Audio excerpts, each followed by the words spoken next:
आपल्यासोबत गोपीचंद पडळकर आणि सदाभाऊ खोत आहेत। उद्या ते मार्कडवाडीला जातात। मात्र मार्कडवाडीला जाण्याआधी उत्तमराव जानकर यांनी त्यांच्यावर टीका केली आहे। छुटूर-फुटूर लोकांनी या गावामध्ये येऊ नये आणि त्यांना जे मताधिक्य मिळालेलं होतं त्या मताधिक्याच्या वेळेस मी भाजपचा प्रचार प्रमुख होतो असं त्यांचं म्हणणं आहे। सदाभाऊ काय सांगणार? काय आहे, तो मतदारसंघ पवार साहेबांनी लढवला होता, माडा आणि मी लढवलेला होता आणि पवार साहेबांचा मतदारसंघ असताना त्यांनी मला त्या ठिकाणी मतदान दिलं, लीड दिलं आणि त्या मतदारसंघाची परंपरा अशी आहे की ते मोहिते पाटलांना नेहमी विरोधामध्ये मतदान टाकत असतात आणि म्हणून मला जे काही तिथं मतदान मिळालं माडा लोकसभा मतदारसंघामध्ये तो जनतेचा उत्स्फूर्त उठाव होता। त्यावेळी मी स्वाभिमानी पक्षाकडून अपक्ष म्हणून त्या ठिकाणी मी उभा राहिलेलो होतो आणि असं कुणी त्या निवडणुकीचं श्रेय घ्यायचं कारण नाही।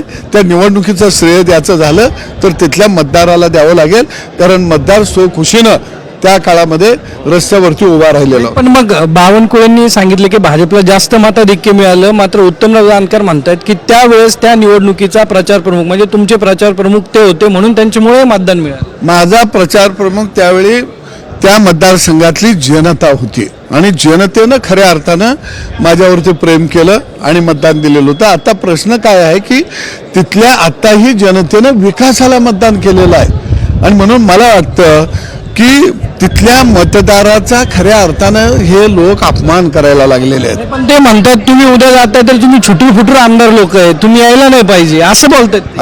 आता मी त्यांच्या या गोष्टीला खऱ्या अर्थानं सन्मानपूर्वक या गोष्टी स्वीकारतो, त्यांना धन्यवाद देतो। आम्हाने छुटूर फुटूरच आम्ही आहे, छुटूर फुटूरच राहणार आहे। आम्हाने कुणाच्या प्रस्थापिताच्या मांड्याला लावून जाऊन बसायचं अजिबात नाही। ज्याला बसायचं आहे त्याला बसा। आम्ही छुटूर फुटुरांचंच नेतृत्व करणार आहे। गावगाडा हा छुटूर फुटुरांचाच असतो, तो काही वाड्याचा नसतो। त्यामुळं आम्ही आता छुटूर फुटुराकडे निघालूया। तुमचं आणि काय आता पोटात दुखायला लागलं या?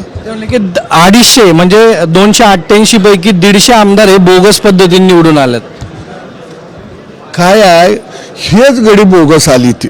मला नेहमी प्रश्न पडला हे निवडून आलं कसं, कारण ही जी चौकशी उच्चस्तरीय होणं अत्यंत गरजेचं आहे। हिने काहीतरी 100% गडबड केलेली आहे। अरे चंदगडमध्ये अपक्ष शिवाजी पाटील नावाचा कार्यकर्ता निवडून येतो, त्याच्यासाठी काय मशीन सेटिंग होती।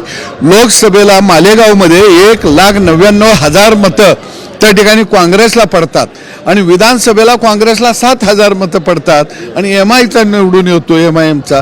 तिथं काही MIMसाठी मशीन सेटिंग केली ती। अरे जाऊन जरा अभ्यास करा। ते मुस्लिम बहुल्यामध्ये सगळ्या ठिकाणी मतं महायुतीला कमी आहेत।